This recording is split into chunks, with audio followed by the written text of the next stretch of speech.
Bonjour, bienvenue dans ma bibliothèque. Nous sommes à Montréal le 8 mai 2012.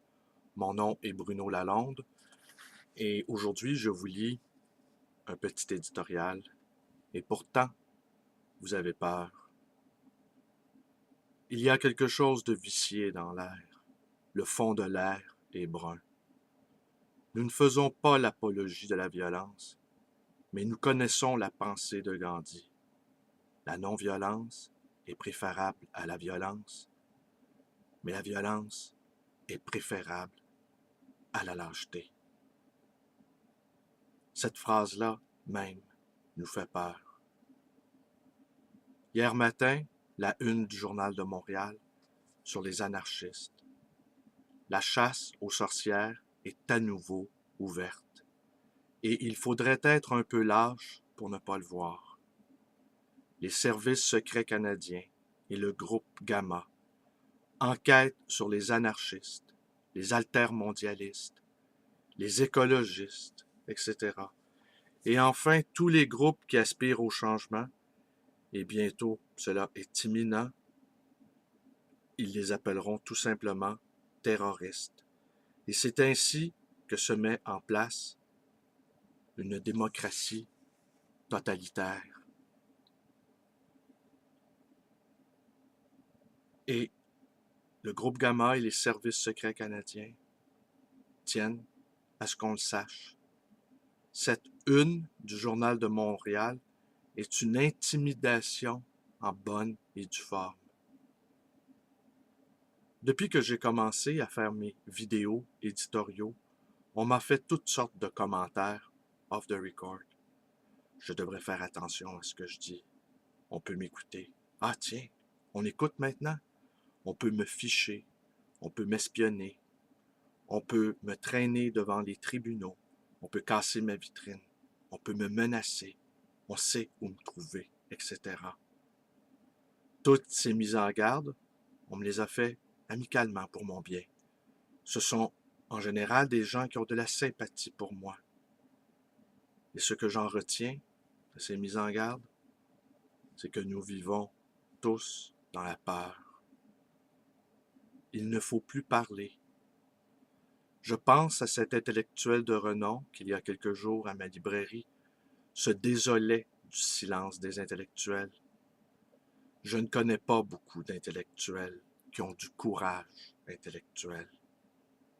Est-ce que le courage est une vertu de l'intelligence ou il est tout simplement réservé qu'aux sots, aux téméraires, aux simples d'esprit? Depuis si longtemps que les intellectuels se taisent. J'ai donc réalisé depuis peu que je vivais dans un monde saturé de peur, une peur poisseuse qui rend les mains moites et la bouche pâteuse, une peur introjectée qui paralyse la pensée. Qui peut encore parler, hormis les quelques éditorialistes appointés, les gangsters humoristes? Quand Québécois a acheté l'Hexagone et d'autres maisons de poésie, pas un poète n'a protesté. Et personne ne s'est vraiment interrogé pourquoi l'Empire s'était porté acquéreur de cette frange de la marge, de cette parole minoritaire, de cette parole pauvre, dénuée de pouvoir.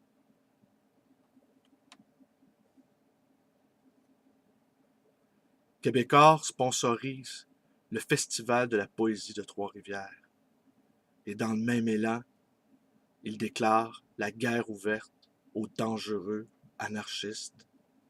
Peut-être sont-ils, ces anarchistes, les derniers et authentiques poètes d'un monde qui n'en finit plus de se désagréger sous les coups combinés de la parole hurlante et du silence rentré dans la gorge. Eh bien, moi, je vais vous le dire pourquoi Québécois a acheté ces poètes. tout simplement pour les faire taire, en faire des courtisans serviles, trop heureux d'être publiés. Alexandre aura toujours peur de Diogène et les notables de la cité de Socrate.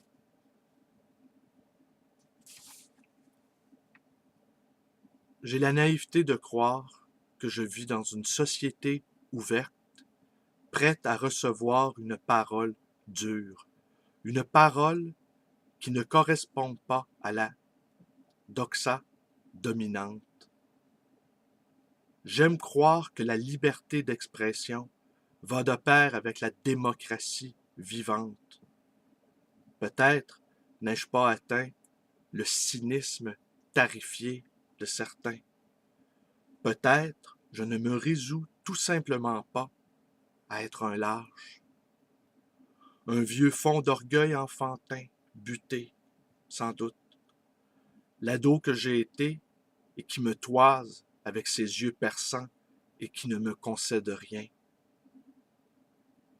Une parole librement exprimée, pleine de retenue, qui ne fait pas l'apologie de la haine, qui ne répand pas ses sucs vénéneux comme certains éditorialistes qui ont les forces de l'argent de leur côté, une armée d'avocats, de juristes, qui sont sur toutes les tribunes, sur tous les réseaux, et qui ont le culot de se dire affranchis et de parler en leur nom.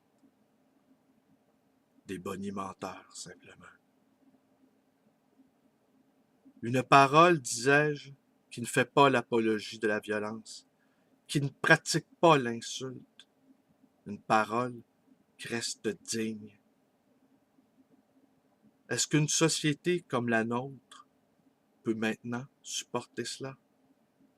Ou nous avons déjà franchi la mince ligne rouge?